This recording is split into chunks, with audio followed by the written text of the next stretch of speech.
Title: Why Do Birds Fly? Vertical bar. Fun science for kids.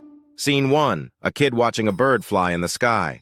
Narrator: Wow, have you ever wondered, how do birds fly? Scene 2. Close-up of a bird flapping its wings. Narrator: Birds have strong wings and light bones that help them stay in the air. Scene 3. Animation showing air moving over a bird's wings. Narrator: When they flap their wings, air moves faster on top and slower below. This lifts them up. Scene 4. A bird soaring high, gliding without flapping. Narrator: Some birds, like eagles, glide using the wind instead of flapping. Scene 5. A penguin waddling on ice.